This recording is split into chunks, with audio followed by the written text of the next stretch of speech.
Award. If you call them up and you offer them a little bit extra, I'm sure they'll make a special one just for you. In our case, we were making this wireless sensor network that Honeywell was reselling, and Honeywell went to them and they gave the award to Honeywell, who claimed that they were the developer and manufacturer. And Honeywell hadn't done either of those. And so we complained to Frost and Sullivan, and we got a half-price award the next year. Same award. Everything I've built has been in the instrumentation field.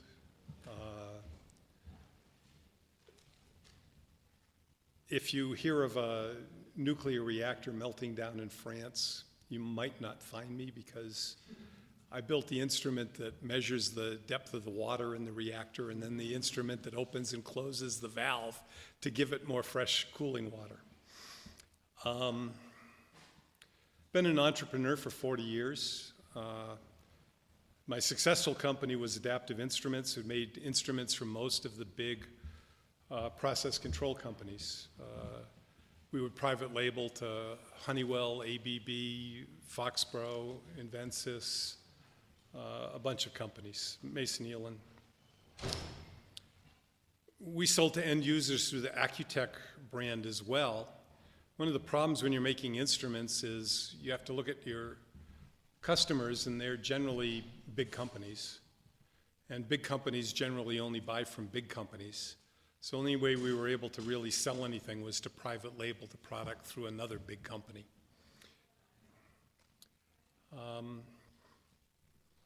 We made the second smart 4-to-20 transmitter in the world way back in the mid-'80s, which is a temperature transmitter. And we had the Y-Star wireless networking that we made. Right now, Schneider Electric owns the Y-Star brand and is selling the crap out of it. I wish I could have sold that well, but when I did sell my company to Schneider, there 115,000 coworkers I immediately acquired. Was a little bit disconcerting. I sold in 2008. I tried another startup here called Femtoscale. We went out and looked for money back in February. So I have a recent experience of actually going and pitching the company and looking for money myself.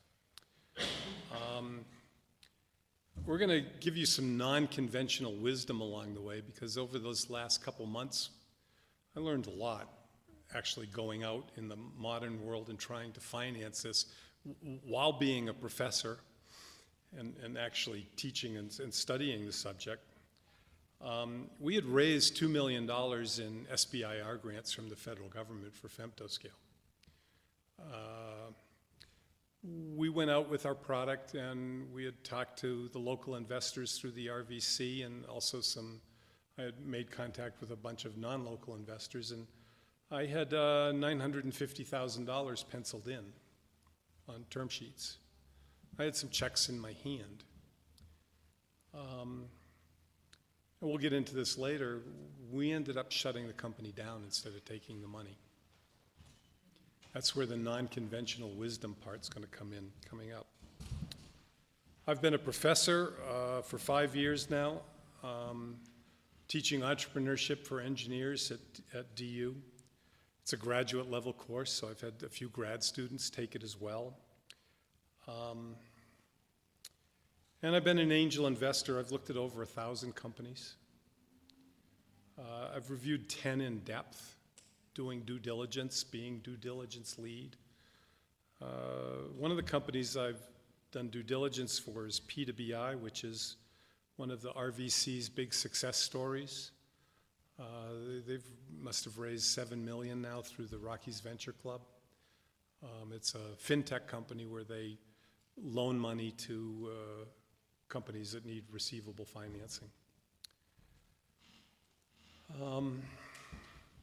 I've probably learned more in the last 6 months. I used to say in the last 2 years, but now I'll tell you I've learned more in the last 6 months when I went out and pitched my own company than I've learned previously. About this presentation, as you can see, there's no PowerPoint. They make my eyes bleed. If I can't keep your attention without the visuals up there, I look around to see if I'm keeping your attention. If I'm not, I'll change whatever it is I'm saying. We'll speed it up. As Roger said, questions, just ask early and often.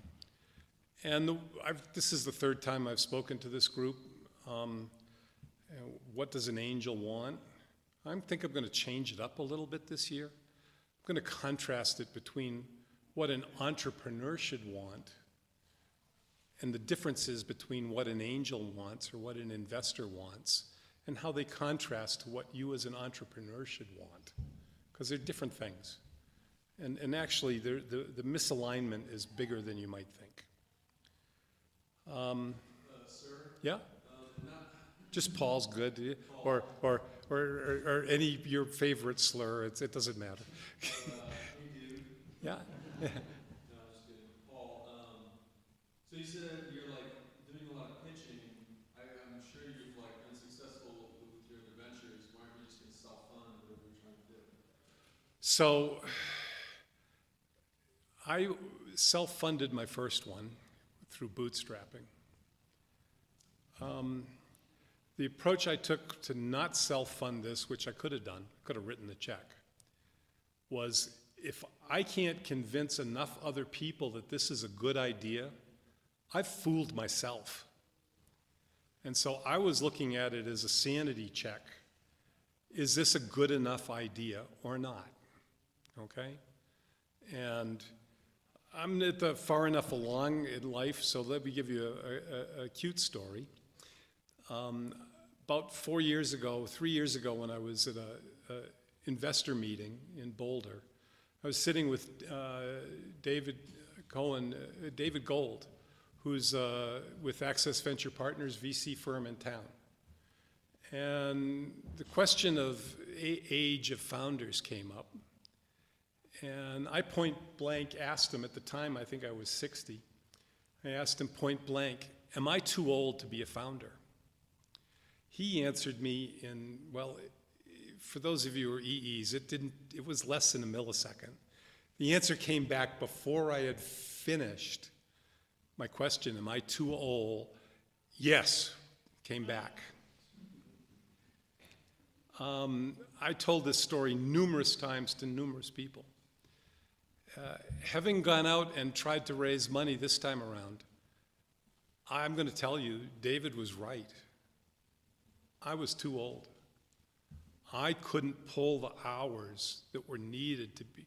I was pulling 50, 60 hours again, and my body was breaking down. I couldn't do it. So ultimately, that was one of the things that came into the decision to shut the company down. Was I wasn't going to be an asset in the management team because I was breaking down. We'll get into team about how this works later. So getting outside eyes on whatever it is you're doing is very valuable. Standard statement that investors make about what they look at is they look at team first. Standard statement. They all say this. They're all lying to you. Okay? Would you repeat that? So the first thing that the investors say they look for in a company when they're evaluating it, the first thing they look at is team. But that's wrong. They aren't doing that. The first thing they're looking at is your investment a fit for their investment strategy? Very first thing they're looking for. So they're going to want to know some simple numbers really quickly. Like, how big an exit are we looking at? Because if I'm looking at if I'm a VC, we need to be talking $1 billion exit, or I'm not interested. I'm not talking to you. For an angel investor, I may be looking for a $10 million to $100 million exit, but there's parameters around how much money is going to go into the company, how long is it going to take, and how much do I have to get out. And angels, have too much money. If it's not $1 billion TAM, if they're not going to get a $200 million exit, even for a small firm like Access Venture Partners here, if it's not a $200 million exit, no, they're not going to talk to you. So qualify your investors right away, the ones you talk to, by the size of your deal. And if there's a mismatch, don't waste your time. It's the most valuable thing you have is your time as the entrepreneur. If there's a mismatch, don't bother. Go to the next one. There's plenty of investors out there. There's plenty of money out there. That's not the problem. The problem is finding the right match for you. And the size of the deal is the first parameter that establishes the match. After that, the conventional wisdom is, okay, now they look at the team. Okay.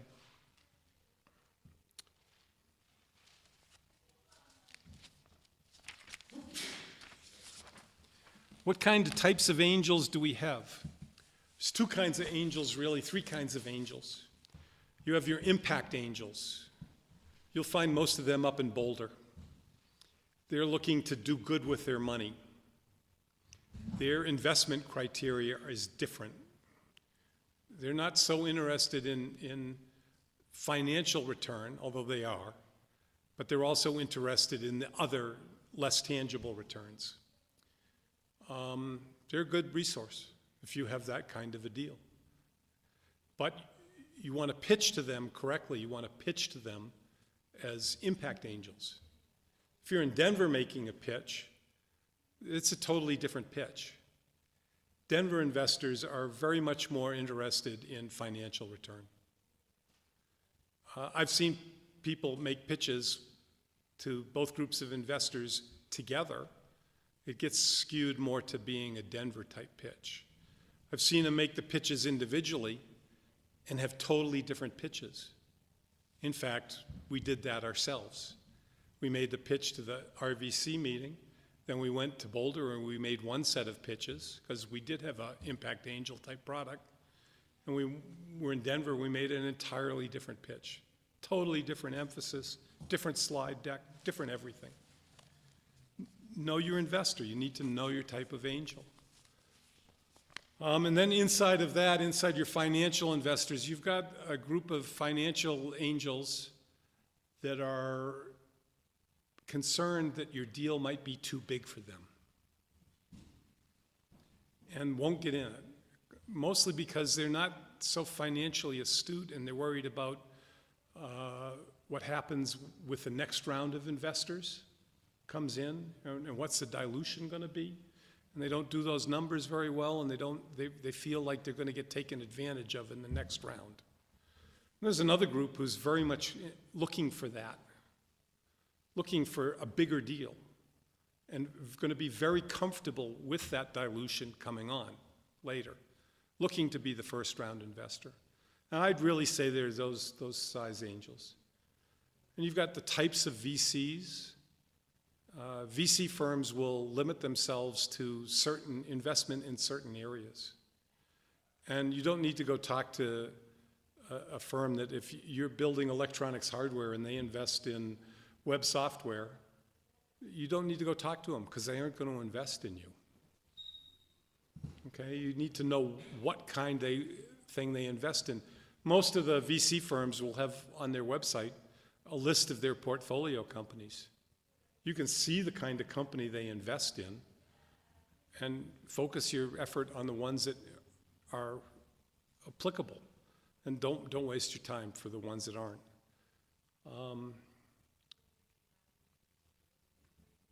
Size of the exit, size of the investment, rate of return.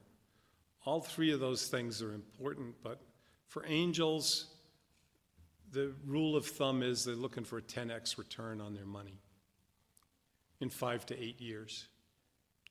So if I invest $1 million, I'm going to want 10 million back in 5 to 8 years. Is that just with the larger firms venture partners, Access, venture partners? So Access. So they're like $200 million, I'm not even touching it. What about the people that, So if I've got $200,000. I've seen Machine, it makes money. I've seen plenty of deals where the exit is a 20, I've seen plenty where the exit is a $20 million exit that gets funded. But it's a $250,000, $500,000 type funding. Are there those, so you'd like, you alluded to different types of investors being out there, like there's lots of people with money, right? It's not a problem to, $10,000 or something, I don't know, depends on like what they want.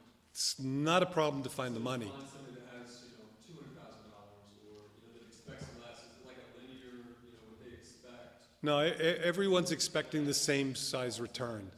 Everyone's looking for about the same level of return. They're looking for different size deals in different areas. Okay, but the return for a venture company, now a venture company meaning something that grows fast, gives me a big return, has reasonable levels of risk, could be pretty high levels of risk. I'm looking for a 10x return on my money, pretty much everybody. In reality, I'm going to look for a higher number, but if you're pitching me at a 10x return, that's enough to be acceptable. I'm going to look for, okay, if things go perfect, is this going to be a 30 times return? Okay, that's the kind of number I'm looking for. But again, we're talking venture startups where it's a new tech, a new invention, a new something. If we're looking for lower levels of risk, command lower levels rates of return. There are plenty of investors out there doing that too. I don't know very many of them. They're not the people I talk to.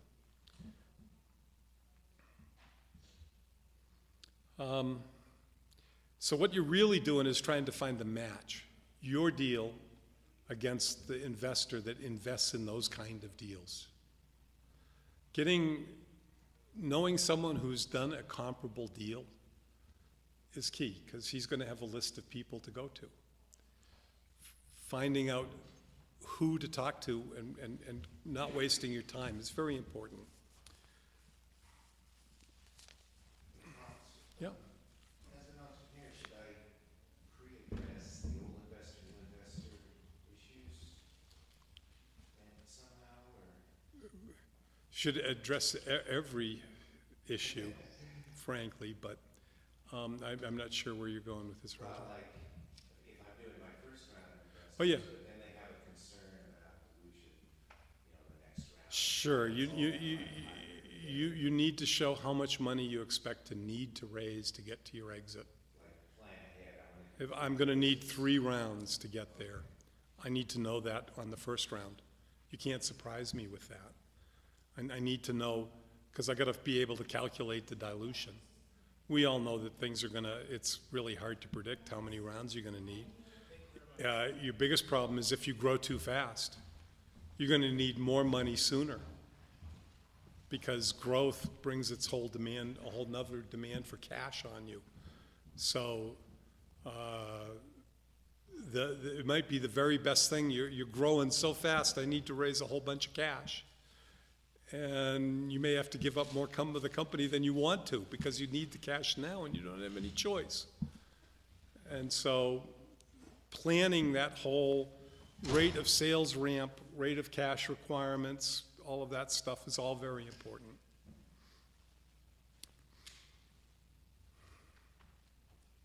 You have to do it in your elevator pitch. You're trying to get a first date. When you're talking to your investors, you don't want to go beyond your elevator pitch.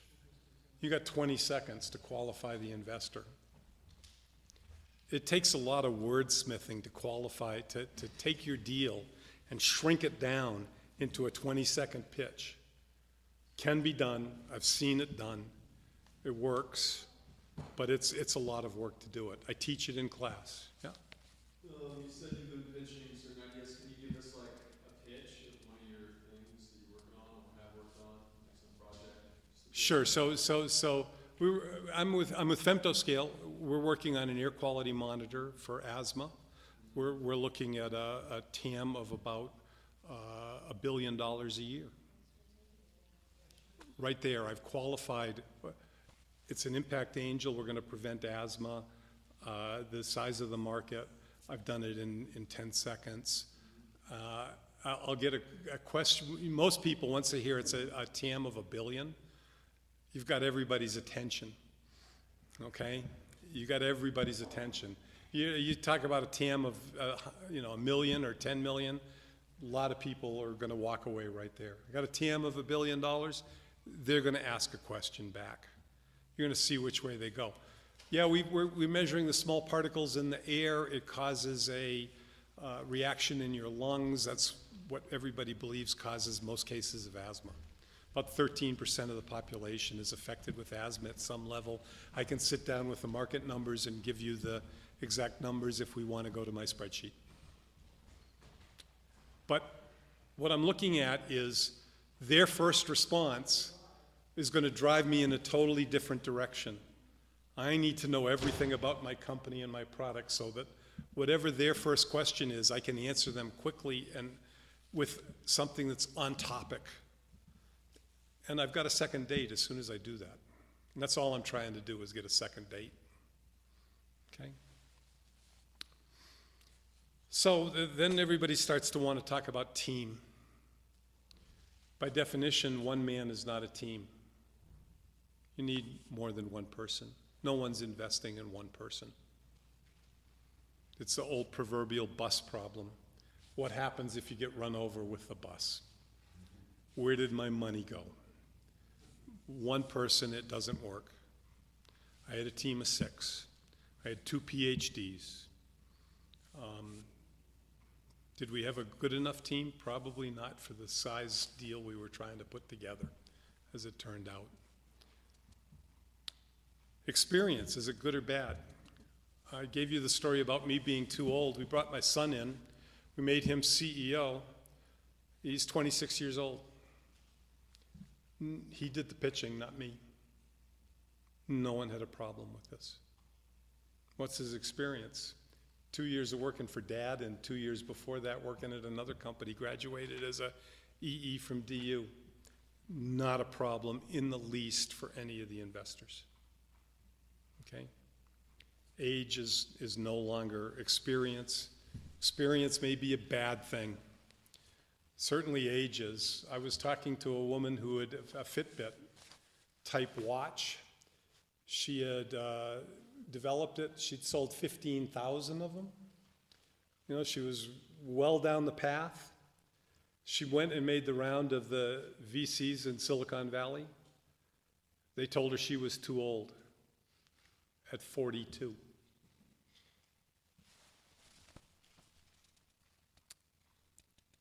Knowledge of holes in the team. This is where I'm finding my own experience crucial. You got to have somebody that understands financial numbers on your team. You must. This is a must do. I had about if I went to print my spreadsheet for my financials, I would have got about 100 sheets of paper out of it. I could give you the numbers backwards, forwards, upside down, any which way. Ask me, and if I didn't have the number on the top of my head, I could find it for you inside of 30 seconds with my spreadsheet. I'm finding this more and more critical. Must have your finances. Your finances are your company. If you don't know your finances, you don't know your company. You know your product. That's what happens when I talk to inventors. You know your product. If I'm an investor, I'm not interested that much in your product. I'm buying stock in your company. That's a whole different thing you're selling. All the time, I get pitches where 80% of the pitch is on the product and 20% of the pitch is on the company. I'd prefer it the other way around. 20% on the product and 80% on the company. Tell me why you're an exceptional company. Tell me why you're going to make big money for me. I don't want to hear why your product is infinitesimally better than somebody else's. Not of an interest to me at all. Yep. When you say financials, what exactly do you? So I'm referring to a balance sheet income statement. I want to know how much cash you're going to need every month for the next 3 years. I'm going to know beyond that. I did mine out for 3 years monthly. I did it for 3 years after that. I'm not this typical investor. Most guys are going to, angels, depending on who you're going to, they're going to want to know less. I think it's, and we're going to get to that point of why it's so important for you to know. It's probably more important for you to know it than for the investors to know it. Okay? So sources and uses. Sources and uses of all cash, a complete list of, all your expenses, all your revenue, everywhere everything's going to go. Yeah, and we know, I know that your sales forecast is worth the pixels it's written on in the computer. It's not worth anything. What I want to see is that you know how the numbers go together, and if that sales number pixel changes, you already know how it's going to flow through the sheet. Okay? That's much more than the average angel investor is going to look at. I'm going to get into a lot of stuff I'm building up to is to then get into my recent experience as to why I'm going to give you the non-conventional wisdom. So you've got we're going to want to know what the team is, the idea. Like I said, I don't care. I want to know a lot about your competition. Recent research says 50% of your success as an entrepreneur is determined by you knowing the market. That's much more important than your team. Do you know the market?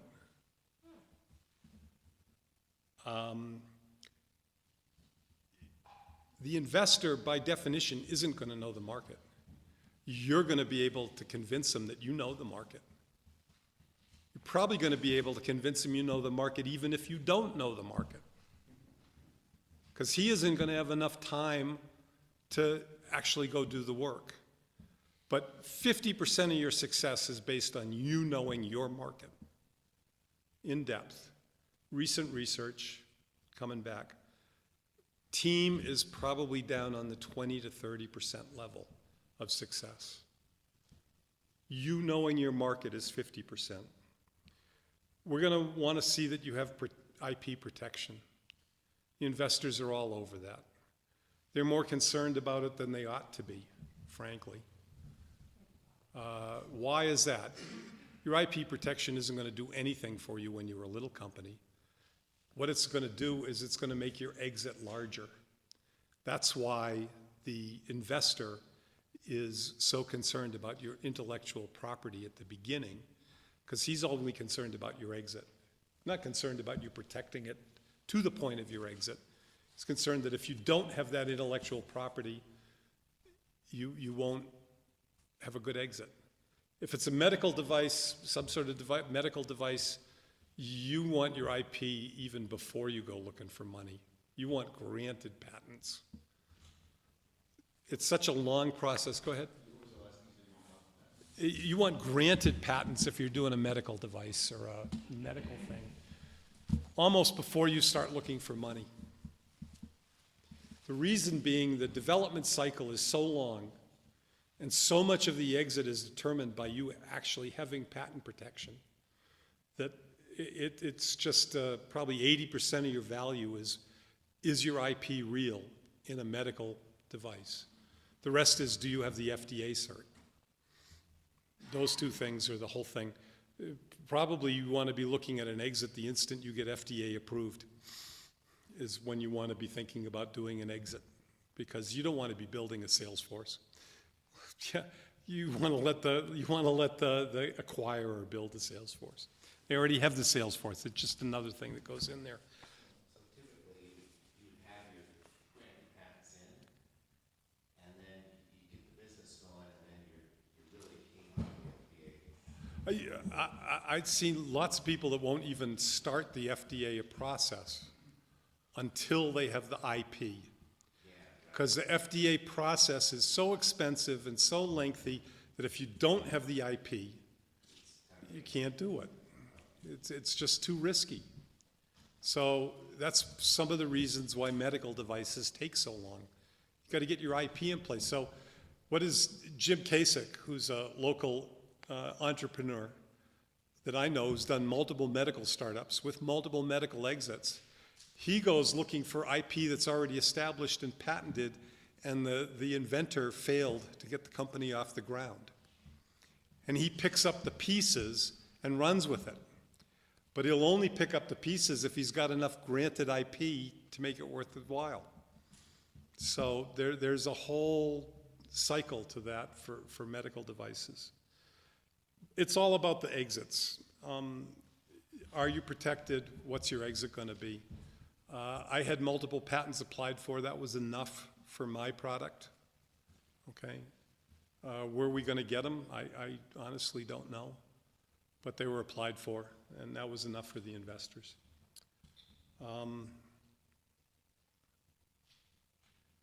Exit. All the time I see exits based on sales. Here's my sales projection. We're going to sell for 2 times sales. I don't want to see that. I want to see, this is the type of company I am. Here are 4 other kinds of companies that are just like mine, and here's what they sold for. Selling a company is like selling real estate. It's all about the comps. What is the current price in the market for comparable companies? So I had a job offer. This is a good story, kind of painful. I had a job offer once to join a company that I had developed some stuff for. When I developed the electronics for their instrument, they had raised $6 million. This was back in the turn of the century in the crazy times. They went out and raised another $160 million. The VCs that they raised $160 million from said, we can't have you dependent on this little company. We need you to redevelop in a clean room what they've done. They hired 30 people and put them in a clean room and gave them 18 months. They'd come up with nothing. I had done it with 3 guys. So they'd raised $170 million, so they came back and tried to hire me away from my own company and my partners, and they offered me 1% of the company. And Goldman Sachs had them valued based on comparable deals at the time at $6 billion. It was a $60 million signing bonus, according to them. Well, at this point, I had to get serious. And I went and I did my own market research. This is why I tell you, you need to know the market. Up until then, I had listened to them, and they told me the TAM was 250,000 pieces a year at 10 grand each. I went and did my own market analysis over the weekend. I came back and said, no, it's 350 pieces a year at 10 grand each. It's a little bit difference in TAM and valuation from $2.5 billion in sales to 25 million in sales. I was wrong. I had overestimated the market size. Total sales industry-wide was about 200 pieces a year. Needless to say, they didn't get their $6 billion valuation. In fact, the 3 people managed to keep their job through multiple acquisitions going forward. They're still in business. They still make the product. They still sell about 15 a year. What's the moral of the story? Know your market. They didn't know their market. It was based on, they were doing a fiber optical channel monitor. It was based on WorldCom's phony numbers. Go ahead. So what magical resources do you use to know your market? So I didn't use any magical resource. I did a first principles evaluation of the TAM. So this was an optical channel monitor. It was to take the different wavelengths of light that goes down an optical fiber and separate them out and put them on a graph so you could see what they look like. So you could see if there was a fault in the fiber. And this is when WorldCom was saying internet growth is growing so fast and we're laying all this fiber everywhere and it's all going to get lit up and it's all going to have multi-channel lights on it and everything else. I went and said, today, if everybody in America has 10 megabits per second 24/7, which is enough for you to get a high-definition TV channel. How many fibers are needed? I came up with somewhere on the order of 350 fibers coast to coast would do the whole job. 350 fibers, they're saying 250,000. Okay, they're in segments, they don't go all the way from coast to coast. They're on the order of 300 kilometers long. So 3,500 fiber segments will carry all the traffic that would ever need to be carried to deliver everybody 10 megabits per second. So the smell test, I just did a smell test on it using first principles. How many are they really going to sell? Well, this didn't get into, are they actually going to install one of these on every fiber? This was how many fibers are there going to be? And I came up with numbers that were totally at odds with their numbers. And that was enough for me. So I turned their job offer down. Should have been in the board meeting when I said no to a $60 million job offer. There were some funny faces looking at me. So that's assuming a rational consumer, what about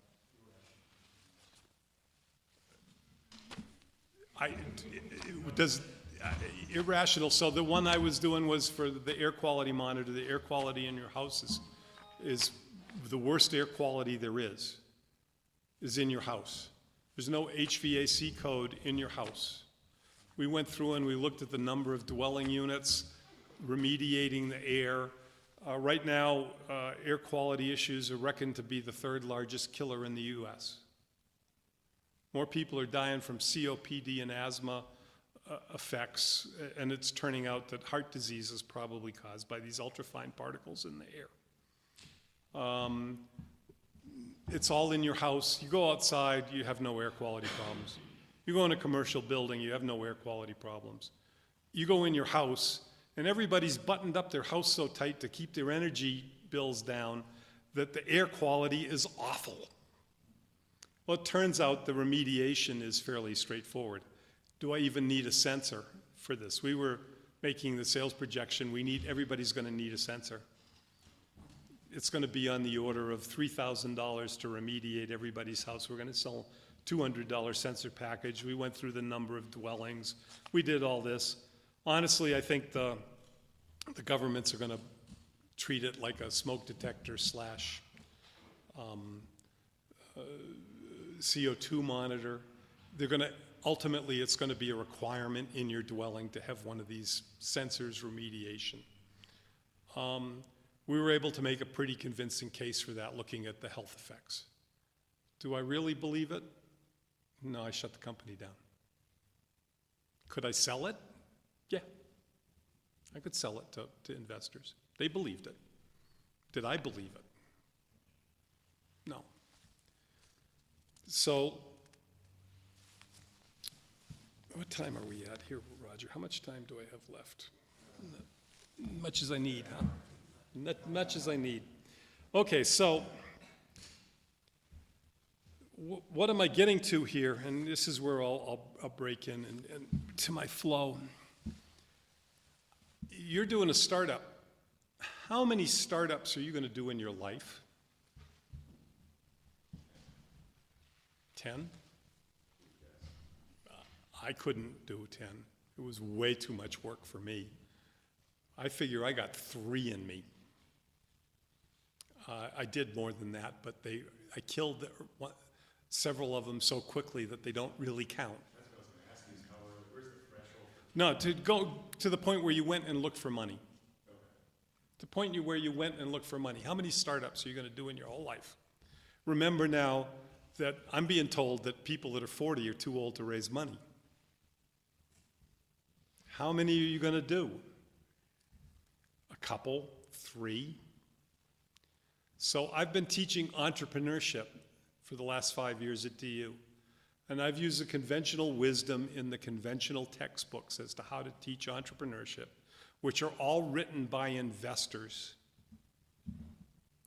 Investors have a different set of goals than you have as an entrepreneur. You as an entrepreneur, you're going to do 3. What's the minimum probability of success you ought to have before you go forward? I figure it ought to be around 50%. I had to have a 50% chance of making a success out of this company before I go forward. Because why? I want to have 1 success out of my 3 tries. I need 50% odds. Even then, gambler's ruin's going to hit me. There's going to be a cohort of those people that aren't going to be successful. So I better have a 50% chance to be successful. If I'm an investor, what do I need for a chance of success? I'm looking for a 10 times return. So I ran the numbers this afternoon. Where did I put them?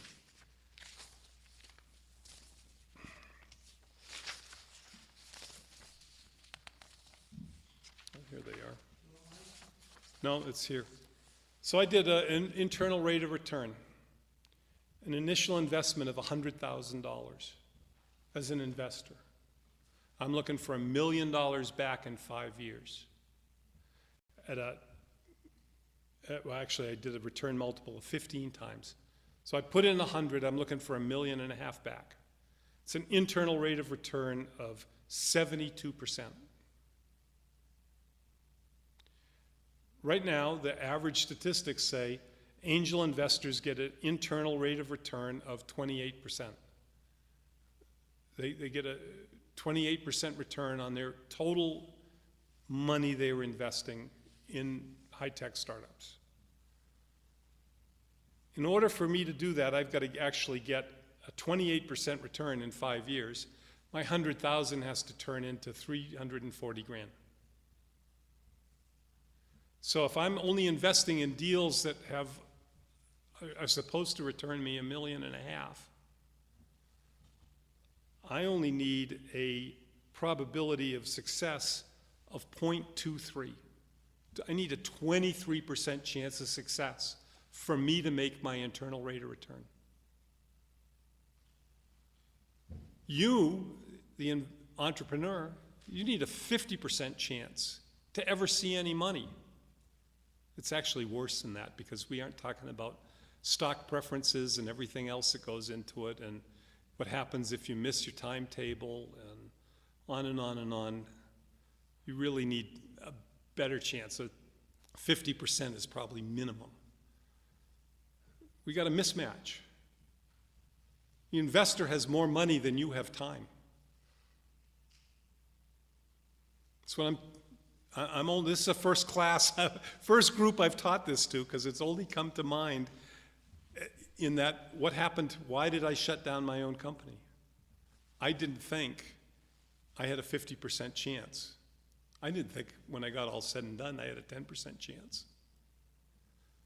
If I looked at the rate of return we were expecting for the investor, that was plenty. It was a good investment because the return was going to be so high that if we did get lucky and pull it off, it's gambling to them. Go to the roulette wheel, just change the odds. It worked. It was a good investment. I'm 63 years old. I'm supposed to put in 5 years of toil and trouble for a 10% chance of pulling something off? No. I gave up. I looked at the other kids that were in there. I had nobody I had one person over the age of 26 in my team. It wasn't worth it to them either. Yeah. What was really going to happen? What was the real timeline going to be? We'd get the money, we'd get the thing started, we'd miss our dates, we'd be 4 years into the subject, and the investors would decide it's time to change the team. And our stock options would not get executed because you got to exercise them within 2 months of leaving the company. And we never would have seen stock, never would have come true. We didn't have a good enough chance of success to ever earn any money. Oh, the investor had good enough odds to make the investment.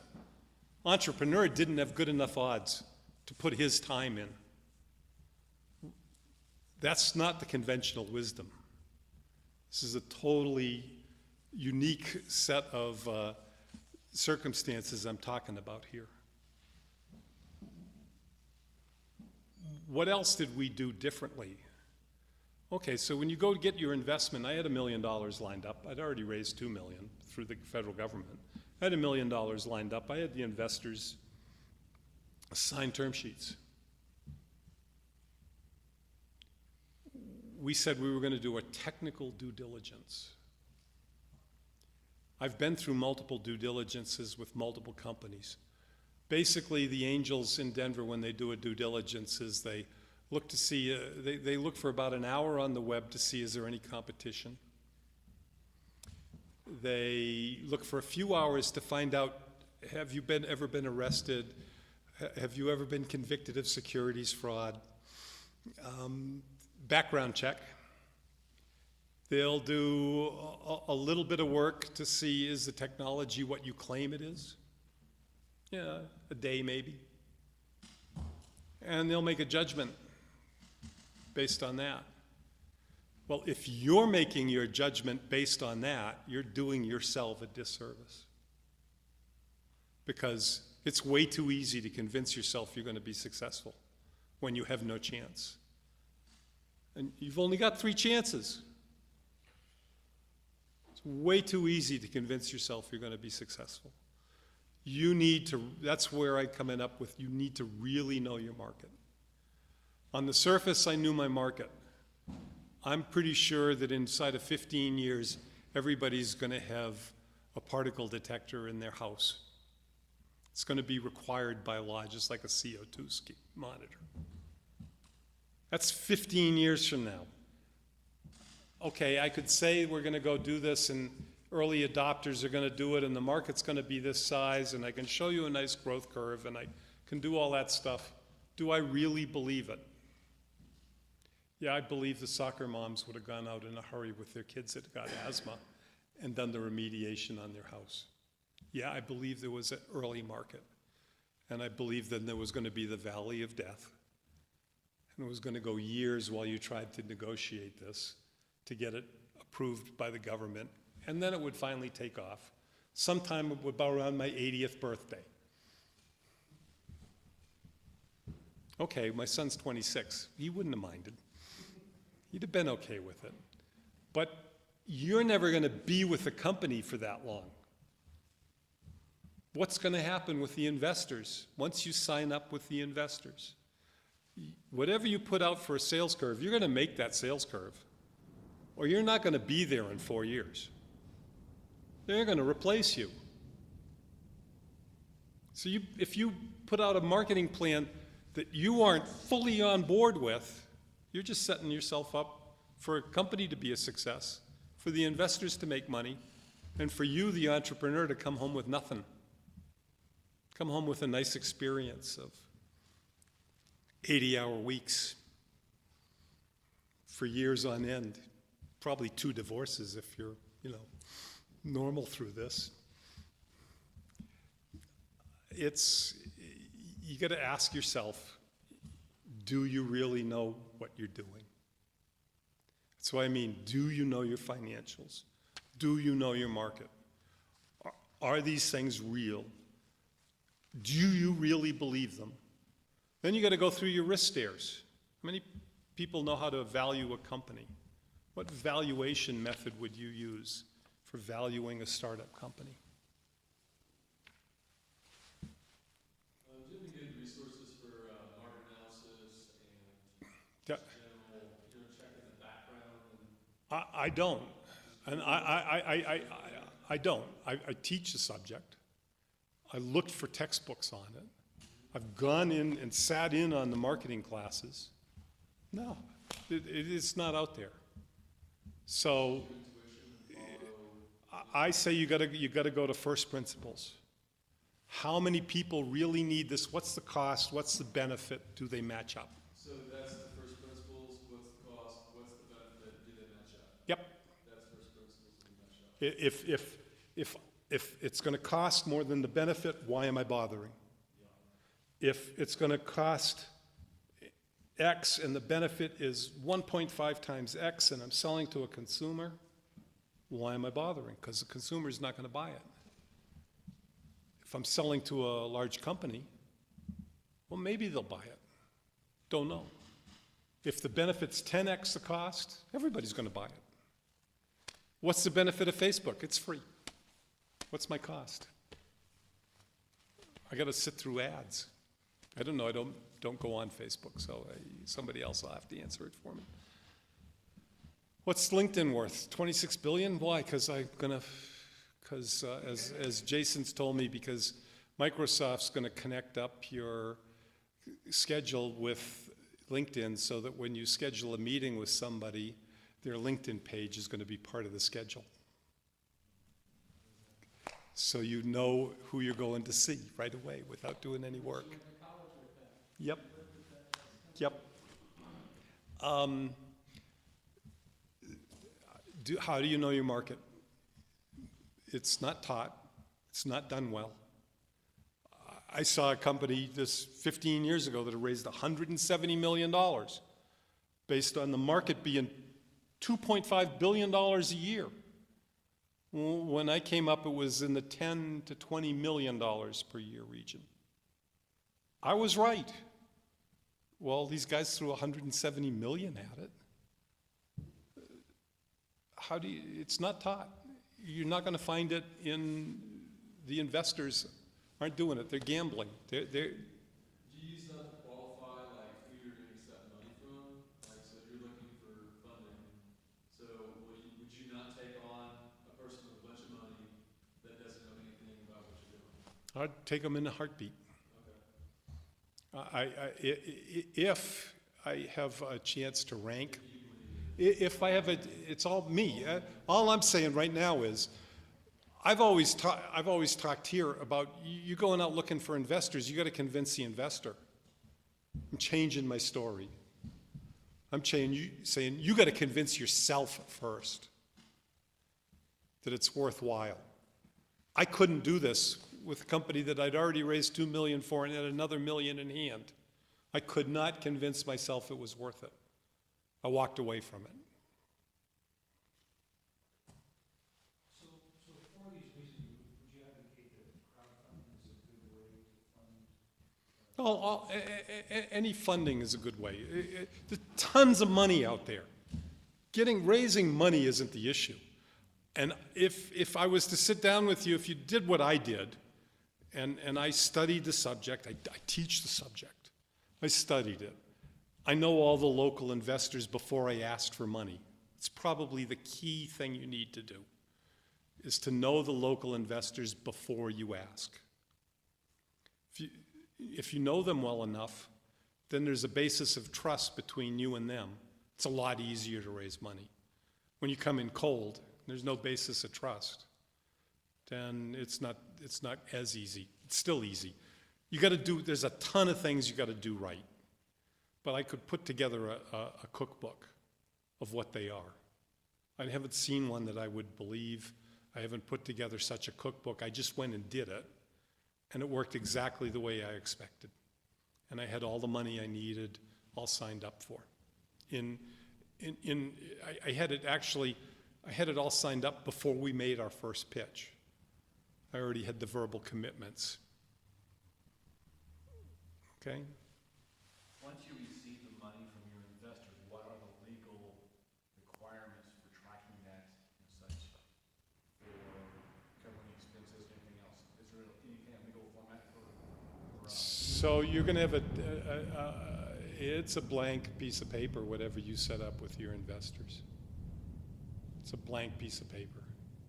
You make a deal with your investors. They're going to say, we want reviewed financials. We're going to want audited financials. We're going to want compiled financials. So what's typical of doing that, like once every quarter, once a year? Once a year. Yeah. There's been some debate about investment tranches and whether that's good or bad. Okay, so it's always good. The answer is it's always good. Okay. The answer, tranche your money always, forever. No questions asked. You want to take between 1 year and 18 months worth of money. The reason you want to do this is you're going to give up less of the company to take tranches of money. Why? Because you're going to get further down the development curve, and the money is going to be cheaper each time you take it. And if you're CEO and you're doing a real startup, your job 100% is to look for money. all the time. Look for money. And you're going to want to take 12 to 18 months at a time. And that's exactly the plan we had put together. We had $1 million was going to carry us about 14 to 18 months. And it's almost by definition, that's the amount of time to go for. And if you're only going to need one round, maybe you can stretch it out 24 months. But if you're going to need 2 rounds or more, no, just tranche it, and you'll give up less of the company. What have you done? You've reduced the risk for the investors because they get to see your progress at every step. If I'm an investor, I'm not giving you more than 18 months worth of money, period. You got to come back to the well, okay? Because I want to be able to say no, make somebody else say yes. P2BI, the company I've invested in, has come back, has done 4 rounds in 3 years. They're growing fast. They're 28 employees now. Yeah, it's simple. And again, if you want your financials, do you want them? You've got 3 levels. The accountants will give you 3 levels. They'll review, they'll compile your numbers, which means that they haven't looked at them for accuracy or anything. All they do is took the data you gave them, and they guarantee the calculation from the data you gave them is correct. Then there's reviewed financials. They put a smell test on them. And they're willing to state that, well, unless you're being intentionally fraudulent, these numbers are good. And then there's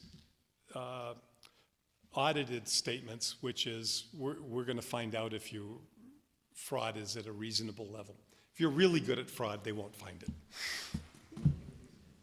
Those are your 3 levels. And generally, you're going to end up with reviewed books. If you're with a VC, they may want audited books, but I probably not. It's when you get into larger sums of money, bank level money, that you're going to get to the point where you need audited books. Reviewed work for a long time.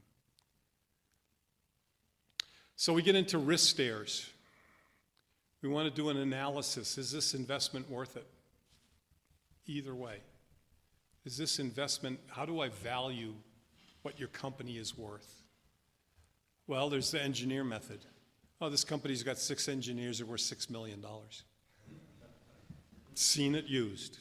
It's the engineer method. There's a bunch of ways to do it. If you go through the RVC process, they'll put you through 4 different valuation methods. Generally, the whole point of using the 4 different valuation methods is that they should come up with the same number. If they converge on a number, that means there's nothing hidden here. The valuations are all coming out the same, so we aren't missing something. If the valuations come out different using different methods, they come out wildly different, we're missing something. We aren't doing a good due diligence here. We're missing something. What are those 4 valuation methods? Oh, I'd have to look them up because I don't use them. I don't believe them in the beginning. Like how do they hit the same number from a different angle? It just one focuses on like team-centric. Yeah, there's the team-centric. There's and then there's the market size. What's the market valuation? And work it back and say, if the market's going to be this big and the difference in the prices is that, we can work back a present value. And basically, they're all looking at what the exit would be and working back to some sort of a present value using one of several different ways. I don't use any of those methods. I don't believe them. They're way too simplistic. I use risk stairs method. I say, what's the risk of you accomplishing step A? You have what probability of success? Step B, what's your probability of success? Step C, what's your probability of success? You should be able to list out your risks for me. And we know that we're just guessing what the probability of success is. Okay? But let's go through the numbers. if I have 10 risks at a 98% probability, so I got only a 2% chance of failure at each step, 10 steps. What's my ultimate probability chance of success? It's 0.98 times 0.98 times 0.98, 10 times. It's 82%. If I take probability of success of 88% times 10 steps, I got a 9, or let's make it 90% probability times 10 steps. What's my chance of success? 35%. You're already below what I think you need to be before you go forward. 10 steps at 90%. These are lots of steps with high probabilities. What is it if I have just 3 major risks? And this is what I put together. I had 3 major risks with a 75% probability of success at the 3 steps. I have a 42% chance of success. I'm already below my magic number. That's the number I went and raised money at. As time went by, I found out there were extra risks that I was unaware of. I came up with there were 6 risks at 75%. 6 75% risks. I only have an 18% chance of success.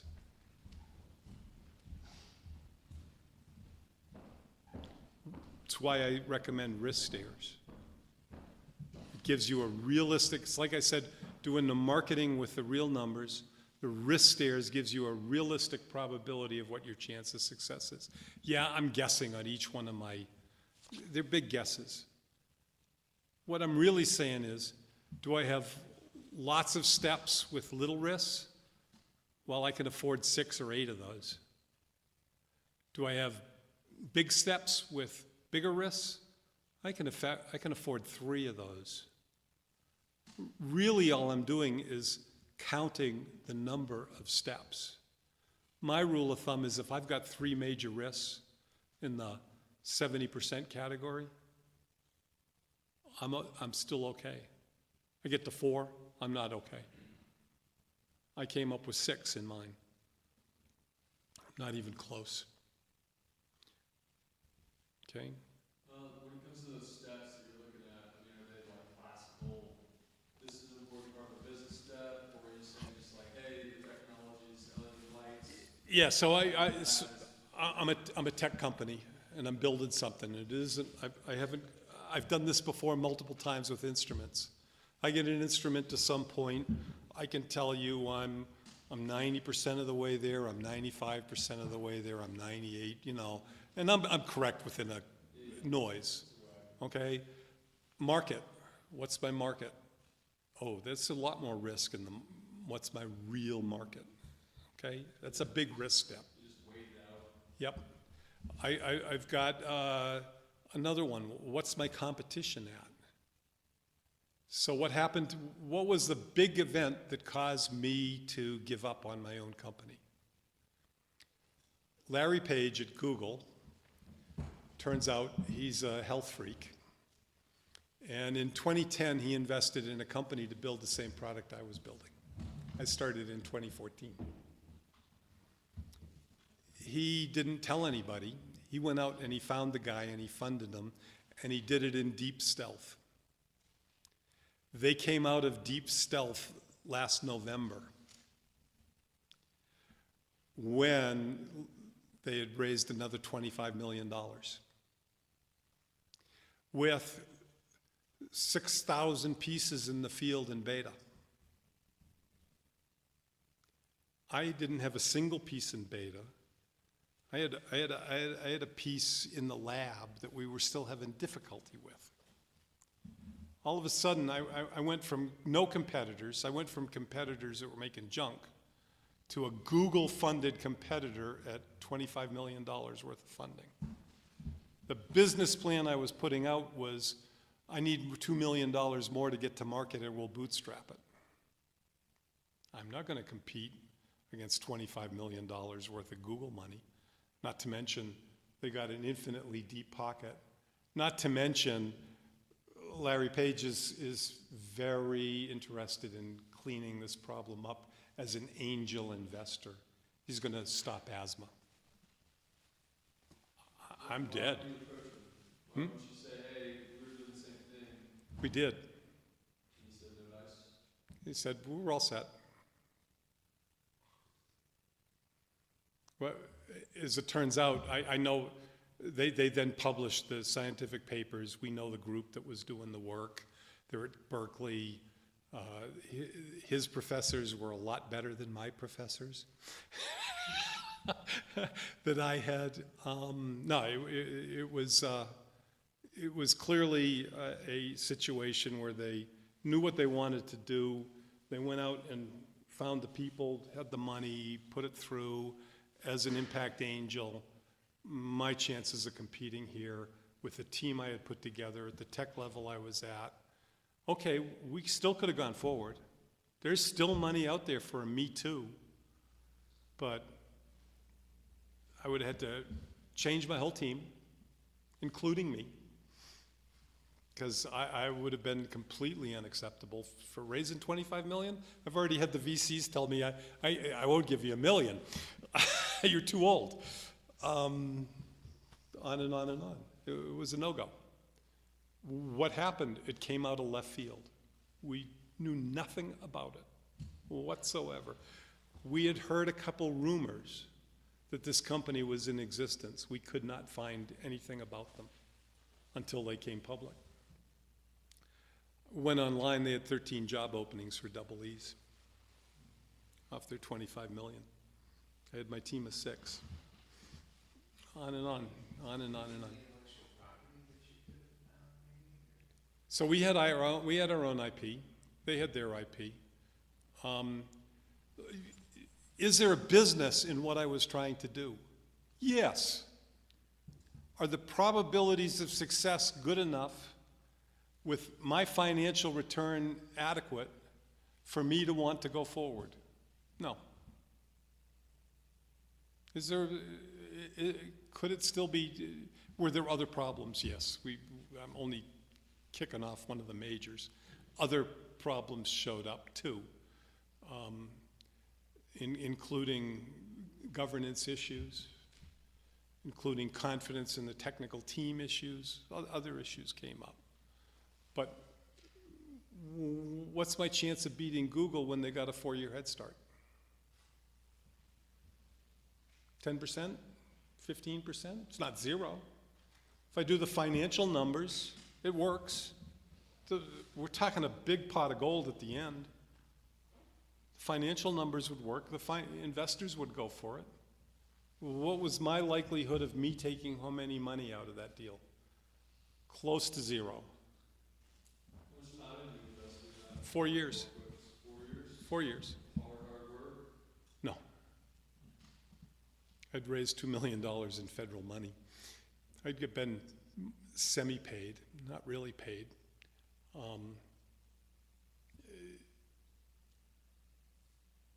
You know, is this likely to happen to you? I don't know what field you're in. There are a lot of stealth startups these days. It's a big deal now. Why? Because there's so much money out there that if anybody has an idea, there are 10 copycats looking for money inside of 6 months, because everybody in Silicon Valley talks to everybody else. And so the instant you go to one set of VCs, half the VCs in the Valley know that you're out there looking for money. And if they're any good VCs, they already have a group of people already lined up that they'll go, hey, why don't you look at this plan for me? See if you can duplicate it. Yep. I'm sorry, I've got one, but are you available for consulting? I mean, it's a rare instance when I find somebody who's really been in the trenches in the hardware. Sure. I'm retired now, so you can call me anytime.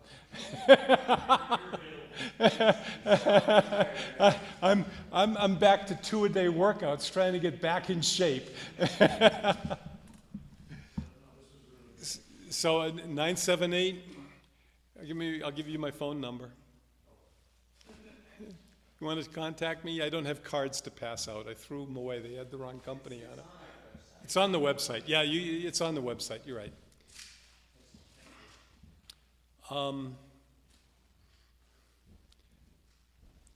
Do your market, do your risk stares, decides if the odds are good enough for you.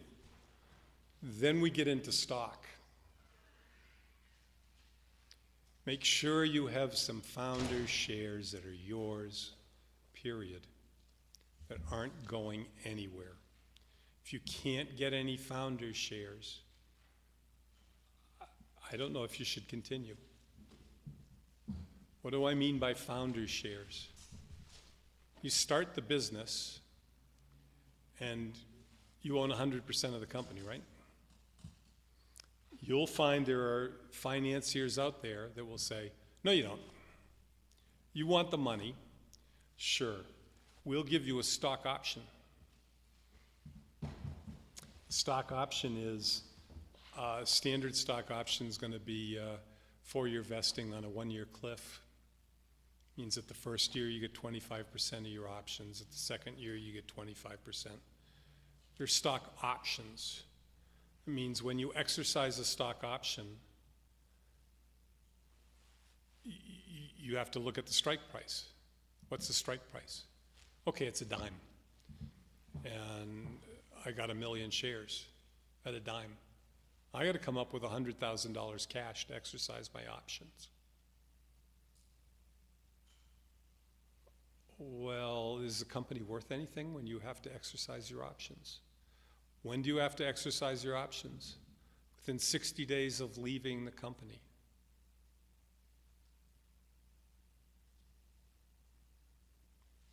Well, okay, so everything goes perfect. Hey, no problem. I don't exercise my options. I'm still employed there. Everything goes great. I cash it in. I missed my numbers. I didn't make my numbers. The investors got rid of me after 3 years. The company goes on to be $1 billion company, but I didn't have the $100,000 to exercise my stock options within 60 days of leaving the company, so they vanished. What did I end up with? 0. So if you have founder shares to begin with, you have shares that can't be taken away from you. They're yours. You own them today. You're going to pay capital gains tax on them. Colorado's going to be 24.6%. You do stock options, and you have to sell them the day you buy them because you can't hold it for a year because you don't want to, or because it was a private transaction and you exercised the options and sold them the same day. That's ordinary income. You're talking what, 45% tax bill? Wait a minute, depending on how I get my options, if everything goes right, I'm looking at a 24% or a 45% or maybe more. It's 48%, depends on if it's a big number or not. I got taxation to worry about on how I do these shares. If I take shares the day that the company's founded, they're worth $0. I own them today.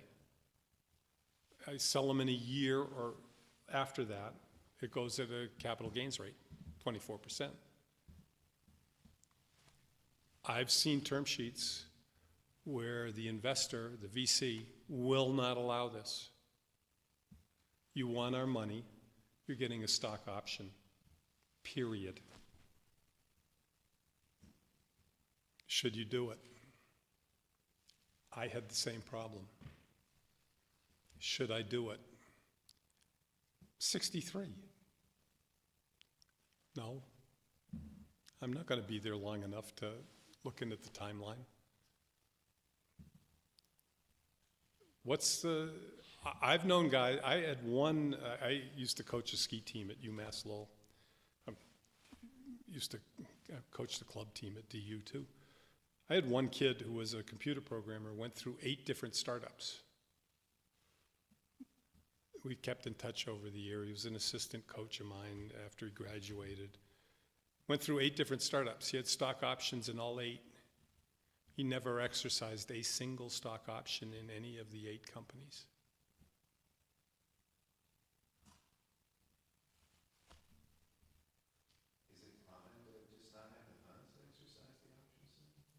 So generally what happens is it's a startup, and you leave the company before there's a liquidity event. What are you buying if you exercise the stock options and your strike price is a couple dollars? You're buying nothing.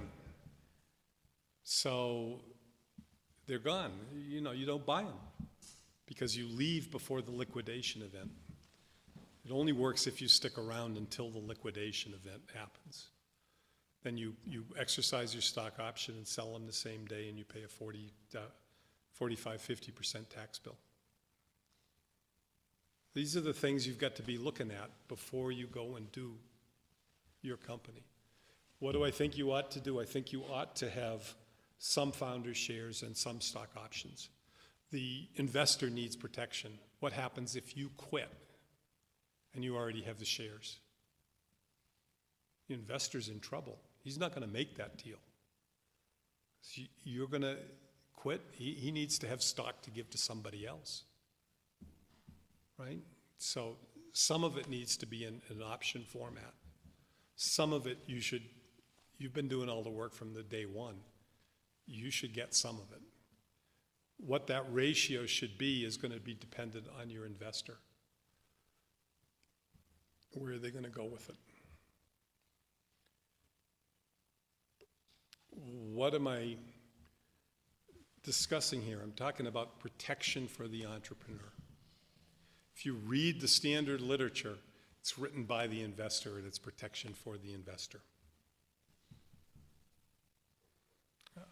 I teach a class on entrepreneurship, not a class on investing.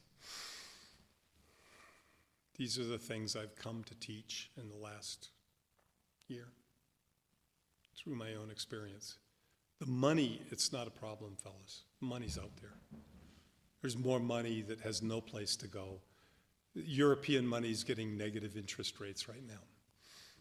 Yeah, I buy a bond from Germany, and they'll give me back 99 cents on the dollar when the bond comes due. There's tons of money out there. You take the right steps, the money's available. I'm going to tell you the process you should put yourself through before you take the money is more rigorous. You should know that you're going to make money out of this deal, or you shouldn't do the deal.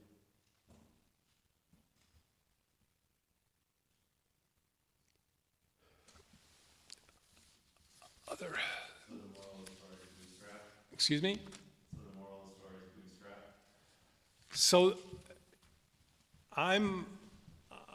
bootstrap? My one success was bootstrapped. I did go out and I did talk to Gordon Beatty at Zero Stage Capital back in the mid-'80s, and he did offer $500,000 financing, and we did turn it down, and it would have killed the company. We would not have been successful. Why? The market we were in, we put the plan together, and we said our sales growth was going the usual hockey stick, and it didn't do that. The sales growth was there always, but not a hockey stick. And the investor needs to see the hockey stick. So we bootstrapped it. It took a long time. Yeah, it worked. So as I look at the whole thing, I say, you have to ask yourself and really understand how fast your company is going to scale. Don't make some optimistic projection because you want to get the financing that it's going to scale. What's it really going to do? And if it's going to scale slowly enough, bootstrapping may be the right answer. Or taking in a small amount of money from an angel who's got a longer time horizon. Okay? But yes, and I'm working with a group right now that is looking at much more at a bootstrap for the first several years. I would tell you that it's a mistake to wait too long. When the time comes, when you can scale it, you ought to go get the money. The money's out there. But you need to know, that's why you need to know your financials, your cash flow, all of that stuff. What's your market? When is it really going to scale? Because if it's going to scale now and I need the money now, and I'm going to miss it if I don't scale it now, well, I better go get the money now. But most of the startups that I see that fail from the entrepreneur standpoint is because they got too much money too fast. And they couldn't scale quick enough to match the amount of money they raised. And I see it happen over and over again. Why? Because that's the investor's requirement. The investor needs a fast rate of return. That's what he's looking for. And he'd rather gamble that he can force money into you and scale it quick than, oh, the market conditions are going to change, there's going to be another competitor, there's going to be a problem out there. It's too many risks. So they're going to try to scale it too fast. Yeah. Wait until you're ready. When you can really use the money, take it. If you can't really use the money and you keep going, don't take it. Or if you need just a little bit of money to keep you on your path, that money's out there. Angels are there. It's harder to find because they want to see the big hockey stick too. But there's patient money out there from angels.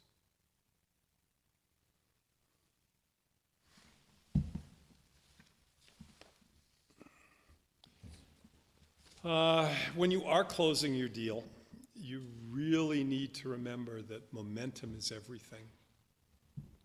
Once you blow your momentum in the deal, it won't close. So you go through the pitching, you really want to have all your due diligence in place before you pitch.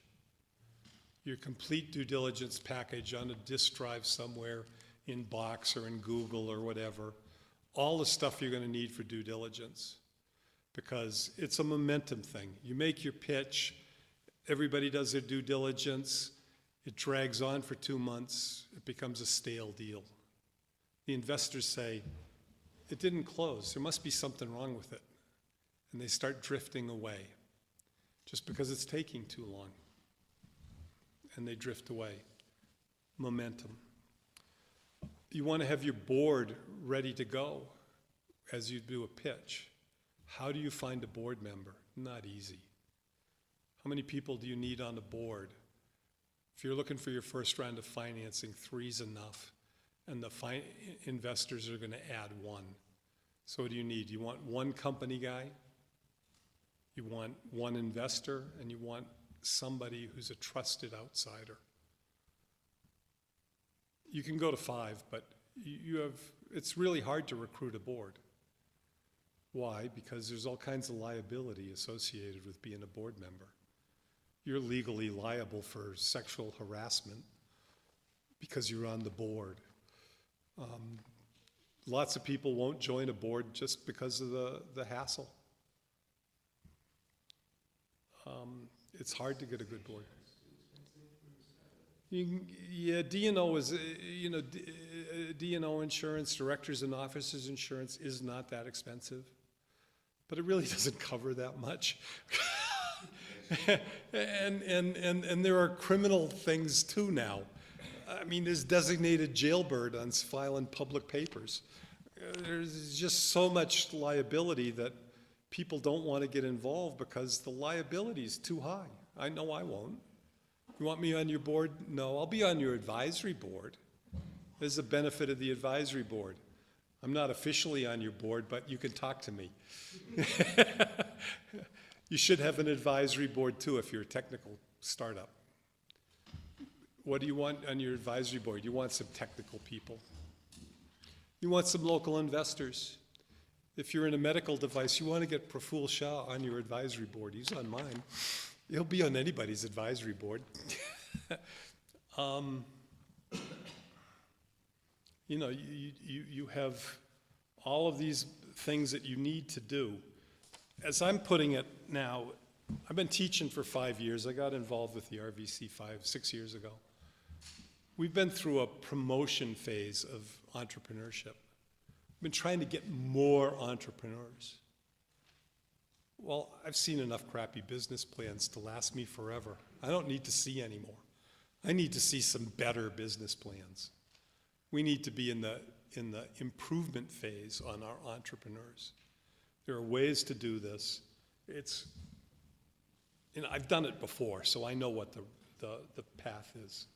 I went and followed the path. I took the government SBIR money. I had people tell me I shouldn't do it. They were probably right. What you have to do to get the Small Business Innovative Research money is the opposite of what you need to do to be a successful startup. It caused me problems. It was probably one of the big reasons why we were, it's one of the big risk factors. One of my 6 was the attitude the technical team took because we had the $2 million from the federal government in free money. I think things like advanced industry grants are It's the same thing. But although it's different. We applied multiple times and didn't get it because the advanced industry grants is an old boys network. You need to know about 6 people. You need to know everybody that's on the board that's doing that advanced industries grant. And you need to have really good letters from people and the right people. And you can get the money, but it's the same problem.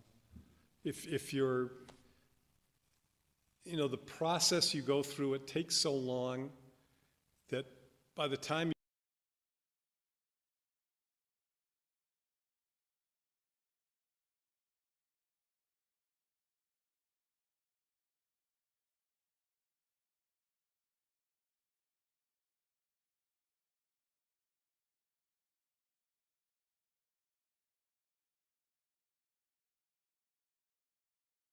my company, and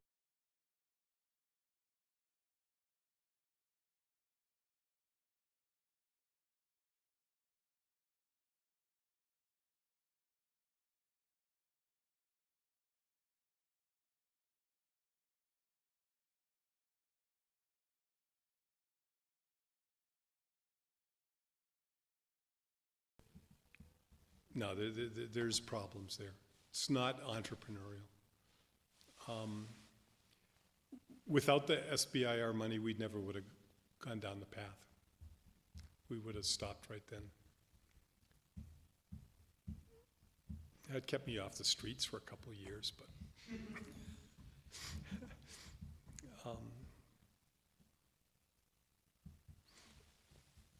and what other words of wisdom do I have? I don't know if I have any. I've probably destroyed enough bubbles here tonight.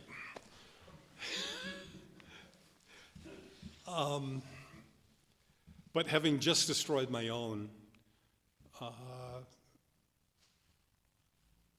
which I think was for the right reasons. You never know.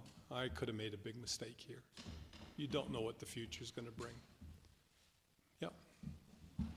What salaries are too high for founders to take to have That's a really, investors? really good question. It should be less than what you were making, Okay. but doesn't need to be necessarily much more or less. Depends on what you were making. But it should be a step down from what you were making in your job, Okay. because that shows that you're going to have some urgency. Sure. Okay? I also like to see skin in the game, right? So Yeah, nobody's. can you spin, a reduction in salary of X as your skin in the game? Or Sure. buy that? Sure, any deal's possible. You just got to sell the deal. Sure. Yep. Nobody's expecting you to starve forever, but nobody's expecting you to get rich off of the initial fundraising. And although I know some guys that have done it and are taking home huge salaries on a raise that's gone on for over a decade and they've produced nothing. And so it's not impossible. I would tell you it's a scam, but there's people out there that'll invest in you even there. You just got to be really good at raising money. So where's the course on I know the guy, I can give you the guy's card. You want to go and be a public company on the TSX Stock Exchange, the TSXV exchange in Toronto. And you're a public company, and it's where the Denver penny stock market went to. And yeah, and you know, it's Canadian law, but you can be an American citizen, and SEC doesn't apply. It's the provincial securities regulators that apply. It's like having Colorado be the securities regulator. Yeah, there's all kinds of games out there, yes, and they work. You've had opportunities to play them and you both. Yeah, I turned it down. I did talk to the guy about taking this company public in the TSX, so we did have a dinner over it.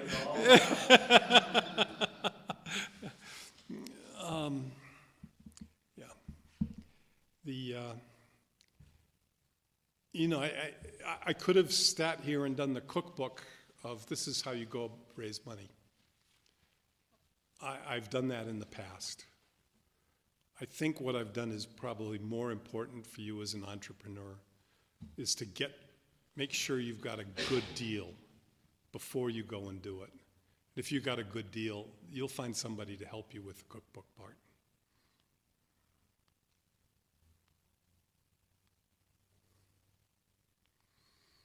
Is there anything else?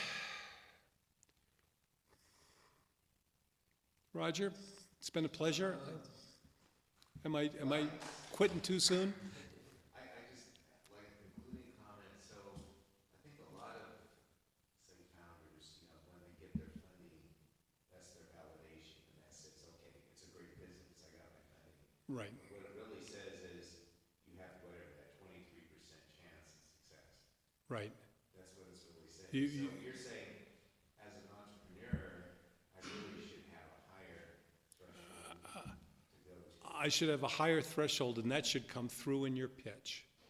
And if it does, you're not going to have any trouble raising money whatsoever. It's just going to be there. So it's what I mean about having better entrepreneurs rather than more entrepreneurs. Let's get better ones. Let's raise the bar. Let's raise the bar before you go looking for financing. And because, look, when I was really active with the RVC, I would see hundreds of business plans a year. And they were all dreck. They were awful. You could get through, you'd give them a 30-second glance, and it would be over the shoulder into the circular file. And you just saw them one after the other. And what am I saying? I'm saying I didn't set the bar high enough for myself. I set the bar too low. I should have set it higher 2 years ago. I would have saved 2 years.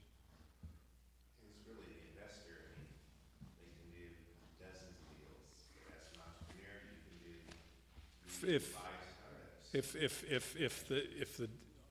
If I'm going to get if I'm going to I make 10 investments and one's going to return 30 times my money, I win. I win. My game as an investor is completely different than my game as an entrepreneur. Because what can the investor do? You can burn out tons of entrepreneurs. Doesn't matter to him. He's still going to win. What can you do as an entrepreneur? You need to win for you, personally. I'm going to be successful. And that's what it's all about when I teach entrepreneurship class now. It's how am I going to be successful as the entrepreneur? Not how am I going to make my investors happy. They're going to be happy. If you win, they're going to be ecstatic. like the investor, they're giving up capital, but capital can be recovered through future investments. But the entrepreneur, you're giving up time, and you don't get that back. You don't get that back, and the clock is ticking, and we're hearing more and more that you've got to be young in order to get the money in the first place. So you've only got a short window, and don't screw up. And it's okay, you know, set a high enough bar, learn what you need to learn. It's all easy. Nothing here hard. It's just nobody's written the book on how to do it the right way as an entrepreneur. Everybody that's written the book has done what the investor needs you to do, not what you need to do as an entrepreneur. And, yeah. I'm too lazy.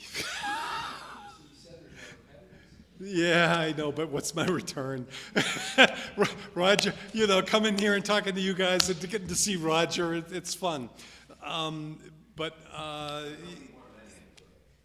You know, being an adjunct professor at DU, it's charity work what they pay me. What's my biggest hope? Why did I do it in the first place? Cherry pick your engineers. I hired 4 engineers from DU through my class. I got the best of the whole bunch. That's why I was doing it initially. This year, I don't know why I did it, because I had nobody to hire. So, you know, maybe if I can get bored enough with not enough to do, I'll find the time to write a book. But I'm still not sure I'm right yet. And this is all brand new. My thinking on this has changed literally since February. Okay, so I got to give this presentation about 10 more times before I can see in people's faces whether it's what I'm trying to say is sinking in or not sinking in. And but you need to know that you have divergent goals between your investor and yourself, and your investor will be happy with your goals because his chance of getting a return is going to be higher. Okay, so but it's not necessary for him to make money that you have that higher bar. It's good for him. So